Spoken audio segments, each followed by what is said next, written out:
নমস্কার বন্ধুরা, সন্ধ্যার রান্নাঘরে আপনাদের স্বাগত।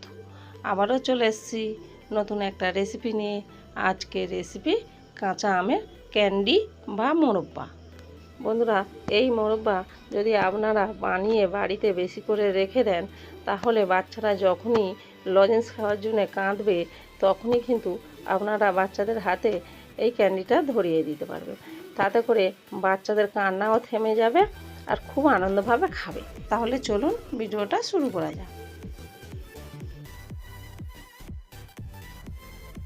কাঁচা আমের মোরব্বা করার জন্য এখানে আমি 3টে আম নিয়েছি। এই আম 3টে ভালো করে খোসা ছাড়িয়ে লম্বা লম্বা করে কেটে নেব।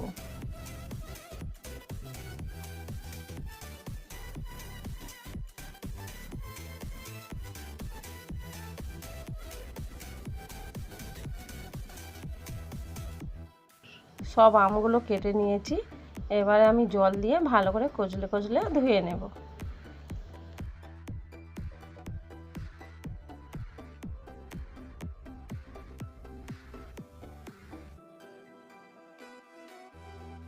ধোয়া হয়ে গেছে, আমি একটা প্লেটে তুলে সাইড করে রাখছি।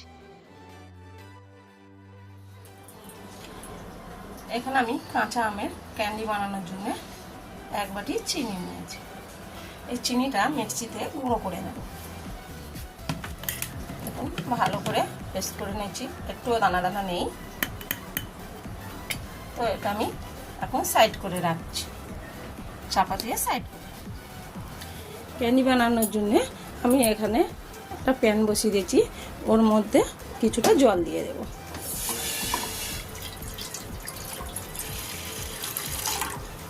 তো জলের পরিমাণ একটু বেশি দিতে হবে। জলটা আমি ফুটতে দেব। তো দেখুন জলটা ফুটে গেছে। এবারে যে কাঁচা আমগুলো কেটে রেখেছিলাম ওইগুলো জলের মধ্যে দিয়ে দিচ্ছি। এই আমগুলো সিদ্ধ করে নেব। একটু নেড়ে দিচ্ছি।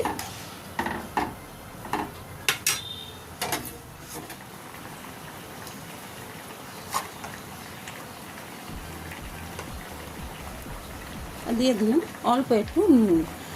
এই নুনটা দিলে মোরব্বার স্বাদ আরও বেড়ে যাবে। যদি বলেন কেন, আম যেহেতু টক, সেই জন্যে আমার মনে হয় একটু নুন দিলে ভালো লাগবে খেতে, তাই আমি একটু নুন দিয়ে দিলাম। দিয়ে আবার ভালো করে নুনটা মিশিয়ে নেব।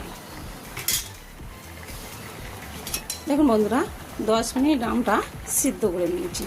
তো আমি দেখছি একটা আম তুলে নিয়ে কতটা সিদ্ধ হয়েছে। দেখুন আপনাদেরকেও দেখাচ্ছি। দেখুন আমটা কেটে গেছে, তখনই জানবে আম ভালোভাবে সিদ্ধ হয়েছে। তো এর বেশি সিদ্ধ করলে হবে না, তাহলে ঘেঁটে যাবে। তাহলে বন্ধুরা, আমার আম সিদ্ধ হয়ে গেছে, লাভিয়ে নিচ্ছি। একটা ছাঁকুনি নিয়েছি, এই ছাঁকুনির সাহায্যে আমি এগুলো আমগুলো ছেঁকে নেব। দেখুন এইভাবে ছেঁকে নেব। এই প্লেটে তুলে নিলাম।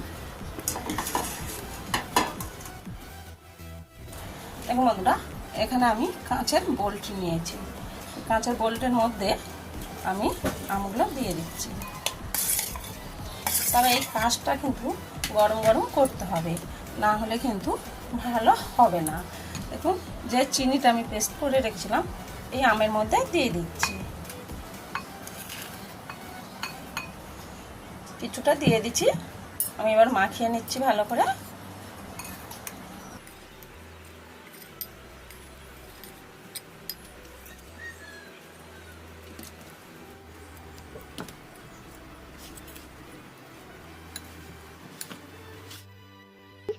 ভালো করে চিনিটা মাখানো হয়ে গেছে, এবার চাপা দিয়ে 4 ঘন্টা রেখে দেবো। আবার বলো। 4 ঘন্টা হয়ে গেছে, আমি এবার চাপাটা খুলছি। দেখুন ভালো করে চিনির রসটা আমের মধ্যে ঢুকে গেছে। এবার আমি চিনির রস থেকে আমগুলো একটা একটা করে তুলে থালার মধ্যে সাজিয়ে নেব।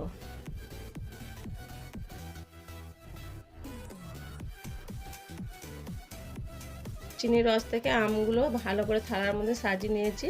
এটাকে আমি 3 ঘন্টা রোদ্দুরে দেব। দেখুন খুব ভালো করে শুকনো করে নিয়েছি। দেখুন হাতে কিছু লাগছে না। এটা আমি একটা বাটি নিয়েছি, এর মধ্যে তুলে নেব।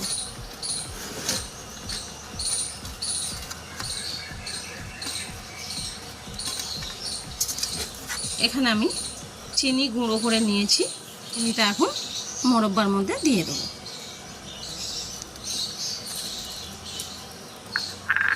এটা ভালো করে এর সাথে মিশিয়ে নেব।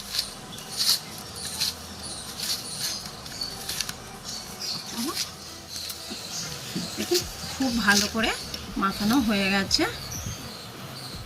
দেখুন কত সুন্দর লাগছে ক্যান্ডিগুলো। দেখুন ক্যান্ডি বা কাঁচা আমের মোরব্বা। এবারে আমি একটা প্লেট নিয়েছি, প্লেটের মধ্যে আমি সাজিয়ে নেব। দেখুন বন্ধুরা, আমাদের কাঁচা আমের মোরব্বা তৈরি। আমি যেভাবে বানিয়েছি আপনারা যদি এইভাবে বানান তাহলে একদম সঠিক হবে। তাহলে আপনারা অবশ্যই একবার বানিয়ে খেয়ে দেখবেন, আর আমার ভিডিও কেমন লেগেছে কমেন্টে জানাবেন।